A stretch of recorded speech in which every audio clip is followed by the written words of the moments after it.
देखो ममता के फेवर में बोला है, ममता इसको पैसे देती है। ये देख, इसको इतना कटिंग करके दिखाएगा कि ममता इसको पैसा देती है और बुलवाती है। ये जो मोदी की डाली हुई हड्डियों पे पलते हैं उनको हम एजेंट नजर आते हैं, जबकि ममता हमें जानती भी नहीं। ये हाल है।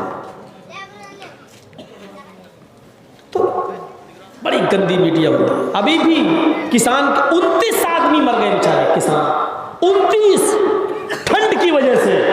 लेकिन मीडिया देखिए, अभी भी किसानों ही से सवाल हो रहे हैं, साहब इतनी चीजें तुम्हारे लिए कर तो दी हैं, तुम्हें मोदी जी कह रहे हैं माला माल हो जाएगा किसान। यानी सवाल किसान से ही हो रहे हैं। अरे जब किसान नहीं चाहता है तो तुम क्यों बिल बना रहे हो? किसान नहीं चाहता तो तुम कानून क्यों ला रहे हो? वो कह रहे हैं हम नुकसान में रहने दो, तुम क्यों बनाने पर आमादा हो? जब वो कह रहे हैं हमें नहीं चाहिए, ये तीनों बिल रिजेक्ट करना चाहिए, इन्होंने एक और पत्थर मार दिया है। किसानों ने अपना फेसबुक चालू किया, बंद करवा दिया उसको। अरे ये तो लाखों लोग देखेंगे, करोड़ों लोग देखेंगे, बंद करवा दिया उसको। 3 ही घंटे में सारी अकड़ निकल गई। 56 इंच का सीना 26 इंच का रह गया। 3 घंटे में अकड़ निकल गई। अकड़ फौरन किसानों का फेसबुक चैनल बंद करवा दिया। ये सूरत है। एक मुसलमान मुखबिर ने मुखबिरी कर दी, पुलिस को बता दिया। ये होता है, चंद रुपया मिल जाएगा। रात की तारीकी में उन पुलिस वालों ने उसी घर पे छापा मारा और सईद इब्न जुबैर गिरफ्तार कर लिए गए। पुलिस ने हज्जाज इब्न यूसुफ की पुलिस ने हज्जाज इब्न यूसुफ को गिरफ्तार कर लिया। गिरफ्तार करने के बाद अब उसको हज्जाज ने कहा था जिंदा इसको मेरे सामने लाना और मेरे सामने इनको कत्ल किया जाएगा। ये पुलिस वाले उसको हज्जाज के सामने ले जाना चाहते हैं, लेकिन सफर लंबा है। सईद इब्न जुबैर बहुत दूर मिलते हैं, वहां से कम 3-4 दिन का रास्ता है हज्जाज के पास पहुंचने का। सईद इब्न जुबैर को वहां लेके जाया जा रहा है। रात का अंधेरा होता है। जब पुलिस वाले थोड़ा सा आराम करते हैं कि मैं 1-2 घंटे आराम करूंगा, दूसरे पुलिस वाले जागते हैं, मैं सईद पर नजर रखे हुए हूं।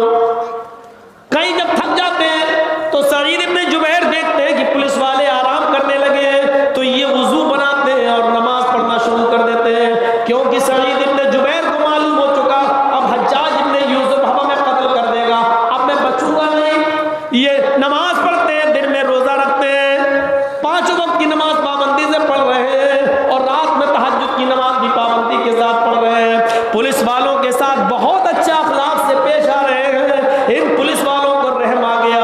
2-3 दिन के बाद इन पुलिस वालों ने सोचा सईद तुम बहुत नेक इंसान हो, और अगर हमने तुमको हज्जाज के हवाले कर दिया, हज्जाज के हवाले कर दिया तो हज्जाज तुम्हें कत्ल करवा देगा, तो तुम्हारे कत्ल के जिम्मेदार हम भी बन जाएंगे। एक नेक आदमी, एक नमाजी आदमी, एक तहज्जुद गुजार आदमी, एक बाअखलाक आदमी, मुझे मेरे वजह से कत्ल कर दिया जाए, अच्छा नहीं लगता। आए सईद एक काम करो, हम नहीं तो तुम्हें पकड़ा है। वो सारे पुलिस वाले आपस में मशवरा करते हैं, हज्जाज को तो मालूम नहीं है कि हमने इसको पकड़ लिया है, तो क्यों ना मैं सईद इब्न जुबैर को छोड़ दूं और इनको भाग जाने दूं, रिहा कर दूं और हज्जाज के पास जाकर कह दूं कि वो हमें मिला ही नहीं है, हमने बहुत ढूंढा, हमें मिला ही नहीं है। सारे पुलिस वालों ने मशवरा करके हज्जाज को सईद इब्न जुबैर को छोड़ दिया। अरे सईद तुम नेक आदमी हो, तुम्हारी आदत मैंने देख ली है, तुम मुजरिम नहीं हो, जाओ मैं तुम्हें छोड़ रहा हूं। देखो ये रात का अंधेरा है, चुपके से तुम इस जंगल से होते हुए निकल जाना, और रात ही रात में अगर बॉर्डर को क्रॉस करने में तुम कामयाब हो गए तो हो जाओगे, और नहीं हो पाए तो पूरी रात किसी जंगल में गुजार देना, और रात में फिर आए तो अंधेरे का फायदा उठाकर रात ही में कहीं जाना और हज्जाज की ममलिकत से, उसकी सल्तनत से बाहर निकल जाना, उसी में तुम्हारी भलाई है। सईद इब्न जुबैर ने कहा पुलिस वालों से शुक्रिया,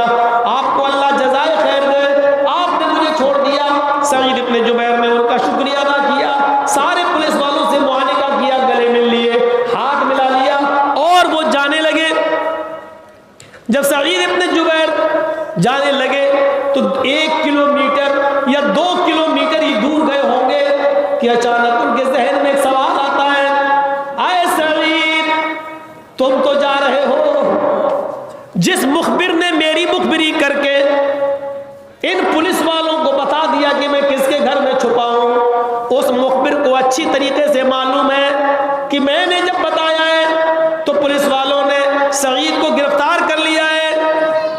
अगर ये पुलिस वाले हज्जाज के सामने अगर ये कहते हैं कि मुझे सईद नहीं मिला, और उस मुखबिर ने अगर इनको बता दिया कि नहीं इन्होंने गिरफ्तार कर लिया था, ये तुम्हारे पास ला रहे थे लेकिन रास्ते में छोड़ दिया, तो मैं तो बच जाऊंगा, लेकिन हज्जाज इब्ने यूसुफ इन दोनों पुलिस वालों को मार देगा, इनको कत्ल कर देगा, इनकी गर्दन उड़ा देगा। जब सईद मिल गए थे तो तुमने इनको छोड़ क्यों दिया? अच्छा तुम भी मिले हुए हो तो वो इनकी गर्दन उड़ा देगा, मैं बच जाऊं और मेरी वजह से इन दो मुसलमान पुलिस वालों की गर्दनें उड़ा दी जाएं। ये तो इस्लाम नहीं सिखाता, ये तो हमें मोहम्मद रसूलुल्लाह ने नहीं सिखाया। सईद इब्ने जुबैर 2 किलोमीटर दूर से वापस आते हैं और आने के बाद अपने आप को पुलिस वालों के सुपुर्द करते हैं। आए पुलिस वालों मुझे पकड़ लो, आए हज्जाज के पुलिस वालों मेरे हाथ में हथकड़ी डालो और मुझे हज्जाज के सामने ले चलो। उन पुलिस वालों ने कहा तुम कैसे आदमी हो, हज्जाज तुम्हें हर हाल में कत्ल कर देगा, हमने तुम्हें छोड़ दिया, तुम क्यों नहीं जा रहे हो? सईद ने कहा ये तो मुझे भी मालूम है कि मैं कत्ल कर दिया जाऊंगा, लेकिन मैं नहीं जाऊंगा। आए पुलिस वालों, अगर हज्जाज को ये पता चल गया जिस मुखबिर ने मेरी मुखबिरी की है, वो मुखबिर ये भी जानता है कि तुम मुझे पकड़ चुके हो, वो मुखबिर ये भी जानता है कि तुम मुझे कहां लेके जा रहे हो।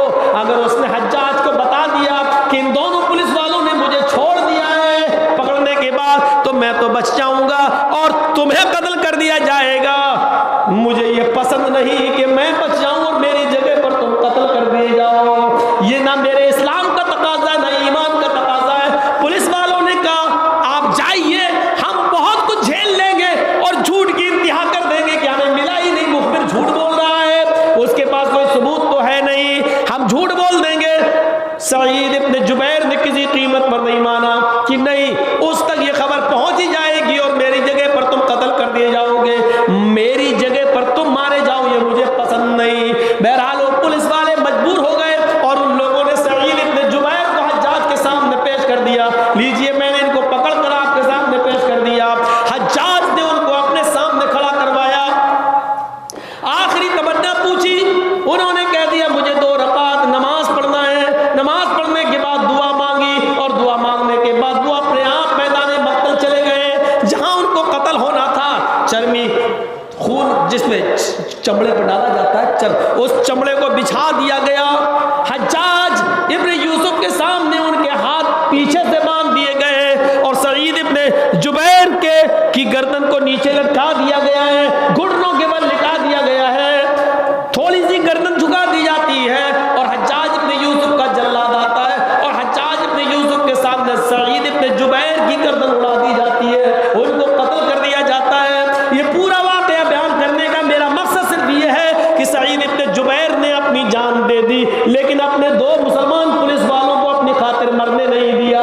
ये एक मुसलमान का जज्बा होता है। इस्लाम लाने के बाद यही जज्बा हमारे अंदर पैदा होना चाहिए, यही जज्बा हमारी सोसाइटी में आना चाहिए। एक मुसलमान का दूसरे मुसलमान के साथ यही प्यार, यही मोहब्बत होना चाहिए कि वो अपने लिए दूसरे मुसलमान को तकलीफ में न डाले।